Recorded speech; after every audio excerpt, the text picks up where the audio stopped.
Saludos a todos y bienvenidos a una nueva edición de la Opinión Podcast Internacional. Te habla Rubén Quiles. Súper agradecido con todos ustedes. Si no lo has hecho aún, suscríbete al canal, dale a la campana y así no te pierdes ninguna de mis notificaciones. Sígueme en las redes sociales, Instagram, Facebook, Twitter. Ahora se llama X.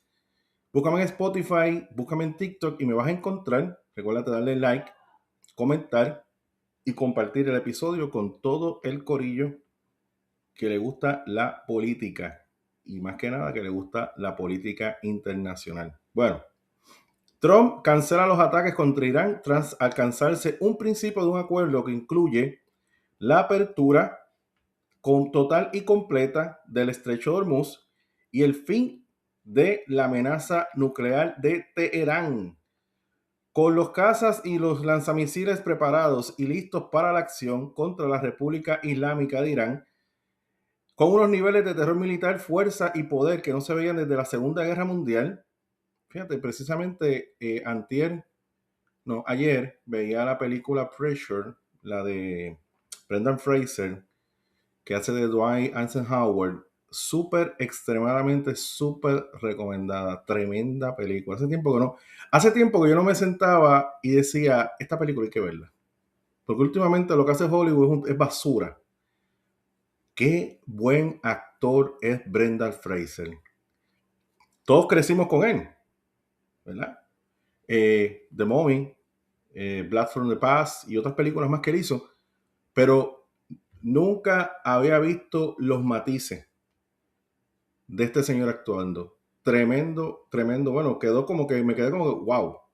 Siempre me ha gustado su trabajo, pero esa película, tremenda película, así que la recomiendo. Y pues se habla del ataque, el ataque a Normandía. La única crítica que le puedo a la película es que el ataque de Normandía no me lo presentaron, no me presentaron un poquito más de lo que yo hubiese querido ver, porque, ¿verdad? Hay otras películas que lo presentan mucho más gráfico, pero no se ve tan complicado. Pero nada, anyway, fuerza militar desde la Segunda Guerra Mundial, pues el ataque a Normandía por parte de los aliados, que estaban los canadienses, los estadounidenses y los británicos, que lucharon para detener el avance de la máquina de guerra alemana. ¿Ok? Donald Trump canceló los ataques tras anunciar que se alcanzó un principio de acuerdo contra el régimen de los ayatolás que incluye la apertura total y completa del estrecho de Hormuz y el fin de la amenaza nuclear de Teherán. Trump, que horas antes había anunciado nuevos bombardeos hasta la neutralización total de las capacidades militares de Irán, harto de las mentiras de Teherán y sus continuos incumplimientos de los compromisos recogidos en el memorando de entendimiento. Un acuerdo que incluye las principales demandas de Washington, Sin embargo, el presidente señaló que tras el ultimátum, Irán y otros países de Medio Oriente nos acaban de pedir que suspendamos cualquier ataque ya que se ha acordado los términos generales de un acuerdo. Esto como que ya lo habíamos escuchado antes, ¿verdad? Ahora cuando Pakistán intervino para que Washington no barriera del planeta a Irán, pues ya como que lo habíamos escuchado antes. Dado que el marco incluye las dos grandes demandas de Washington, Trump anunció su ok a retirar el dedo del gatillo para dar tiempo a que se termine de formalizar y firmar un acuerdo que espera sea definitivo. He aceptado en beneficio futuro del mundo y del mismo modo de la supervivencia de un Irán próspero y exitoso, cancelar el ataque siempre y cuando se pueda llegar rápidamente a un acuerdo. Israel dio el ok al acuerdo según Trump. Trump añadió que el Estado de Israel, yo dudo mucho que Benjamín Netanyahu le haya dado ok, pero pues el Estado de Israel se une a mí en este compromiso y reclamó que manos a la obra todos y hagamos esto realidad. Yo creo que lo que más quiere evitar Donald Trump es meter tropas al territorio de Irán, un territorio inmensamente grande que le podría traer muchos problemas, pero vamos a hacer un análisis, ¿por qué Estados Unidos no ataca de una vez a Irán? Siempre ha sido mi pregunta, porque amenazamos, pero no hacemos nada. Ahora, ¿por qué no atacamos total y completamente a Irán? Y te voy a decir, en mi opinión, cuál es la estrategia que está detrás. ¿Qué sigue Trump o qué está buscando Trump? Cuando leí la noticia de que Donald Trump tenía los cazas, los bombarderos y los lanzamisiles listos para atacar Irán, pero que al final decidió cancelar el ataque porque aparentemente se alcanzó un principio de acuerdo con el régimen de los ayatolás, me hice la misma pregunta que probablemente muchos de ustedes se están haciendo hoy. Si Estados Unidos tiene semejante poder militar, ¿por qué no termina de una vez? ¿Qué es lo que detiene a Donald Trump? ¿Por qué llevamos años viendo, bueno, el último año, viendo amenazas, sanciones, negociaciones y al final nunca se llega a una solución definitiva? Podemos decir años, ¿verdad? Incluyendo desde las iniciativas de Bill, de Clinton, de Obama y Biden. Hoy quiero compartir con ustedes mi análisis de esta situación. Lo primero que hay que entender es que este conflicto no comenzó ayer. Estamos hablando de una rivalidad de más de 4 décadas desde la Revolución Islámica de 1979. Las relaciones entre Estados Unidos e Irán prácticamente desaparecieron. Desde entonces han habido sanciones económicas, ataques indirectos, operaciones encubiertas, asesinatos de altos mandos militares, ataques de grupos aliados de Irán y una enorme desconfianza entre ambos gobiernos. Es decir, aquí no estamos viendo una simple discusión diplomática, estamos viendo un enfrentamiento entre dos países que llevan décadas midiéndose sin llegar a una guerra abierta. Ahora bien, muchos piensan que todo gira alrededor del programa militar nuclear iraní. Yo creo que yo creo que ese es solamente uno de los problemas. Estados Unidos quiere impedir que Irán llegue a desarrollar una arma nuclear, pero también quiere garantizar que el estrecho de Hormuz permanezca abierto porque allí pasa una parte muy importante del petróleo que consume el mundo entero. Creo que es el 21%. Además, Washington quiere reducir la capacidad militar iraní y limitar la influencia que Teherán ejerce sobre grupos armados en diferentes países del Medio Oriente. Por otro lado, Irán tiene objetivos completamente distintos. El régimen quiere levantar las sanciones económicas que han golpeado duramente su economía durante años, quiere conservar parte de su infraestructura nuclear, insiste en que tiene fines pacíficos y, sobre todo, no quiere aparecer ante su población como un gobierno que cedió completamente ante las presiones estadounidenses. Los ayatolas mezclan la política con la religión.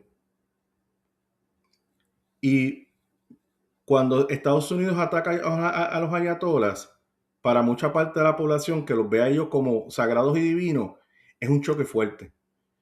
Y todo eso como que está caminando. O sea, yo no quiero perder ese tipo de autoridad frente a mi población. Al comienzo, ahí comienza el verdadero problema. Ninguna de las dos partes quiere dar el primer paso porque ninguna confía en la otra. Estados Unidos teme que si levanta las sanciones demasiado rápido, Irán aprovecha ese alivio económico para reconstruir su programa militar. Irán, por su parte, piensa exactamente lo contrario. Cree que si entrega todas sus cartas primero, Washington podría volver a imponer sanciones o exigir nuevas condiciones más adelante. Estamos hablando de la supervivencia de un régimen. De eso es lo que estamos hablando claramente, la supervivencia de un régimen.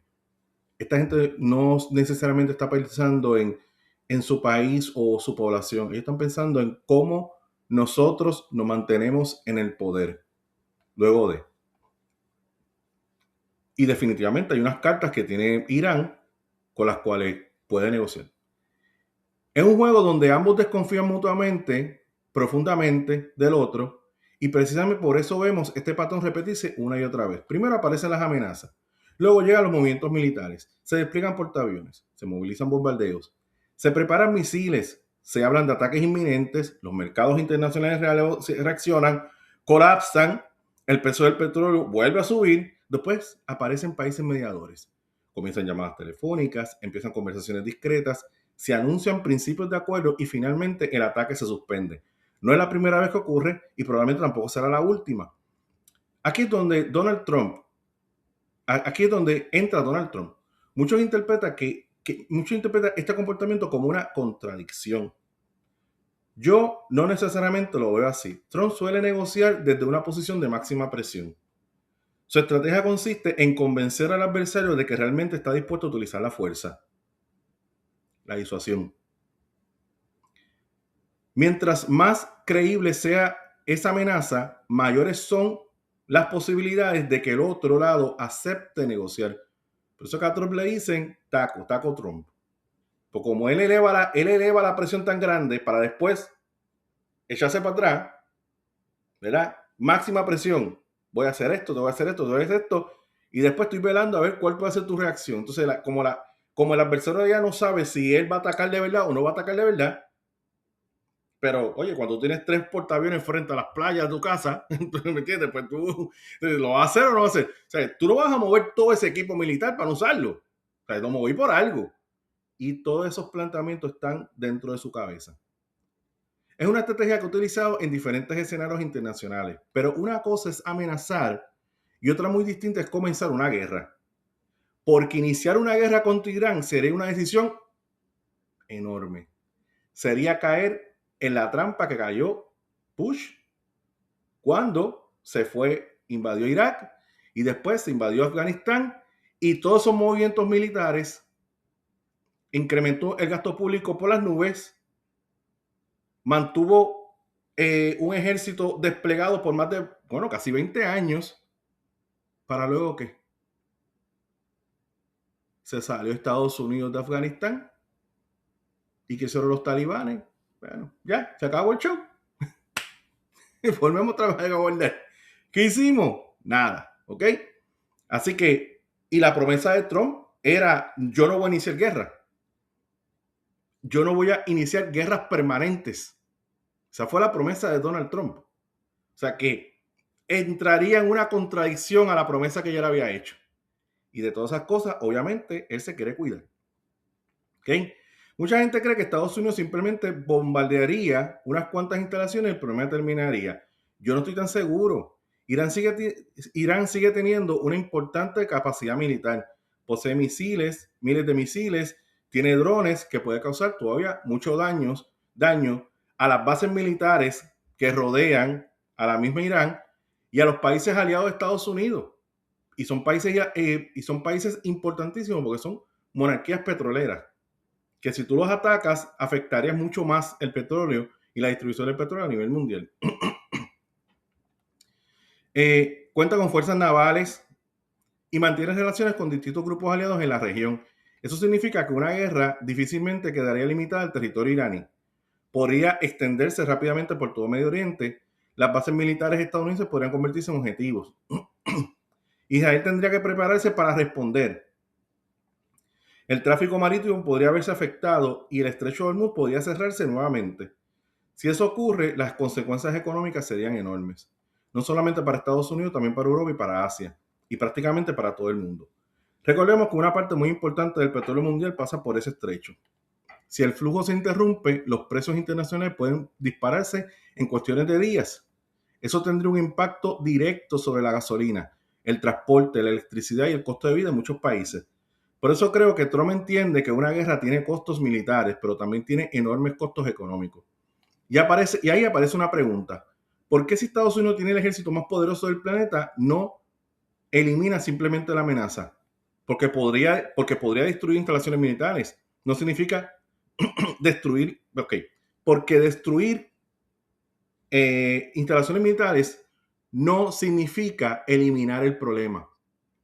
Se pueden destruir edificios, se pueden destruir radares, se pueden destruir bases militares, pero no necesariamente se destruye la capacidad de un país para reorganizarse. La historia reciente nos ofrece varios ejemplos. Estados Unidos derrotó rápidamente el ejército iraquí. Sin embargo, los problemas continuaron durante muchos años. Lo mismo ocurrió en Afganistán. Las victorias militares iniciales fueron rápidas. La estabilidad política fue muchísimo más difícil de conseguir. Yo pienso que esas experiencias siguen influyendo en cualquier presidente estadounidense. Nadie quiere otra guerra larga, costosa e impredecible. Por eso considero que Trump está intentando conseguir mediante presión diplomática aquello que normalmente requería una intervención militar larga. Ahora bien, y claro, recuérdate que está el complejo militar, que no les preocupa. Las grandes corporaciones militares de Estados Unidos no les preocupa que haya una guerra. mejor. Nos hacemos mucho más millonarios de lo que somos ahora. Y eso fue algo que atacó Trump durante su campaña eleccionaria. Limitar en algo, si se puede, ese complejo militar. Ahora bien, ¿significa esto que la guerra ya no es posible? En mi opinión, no.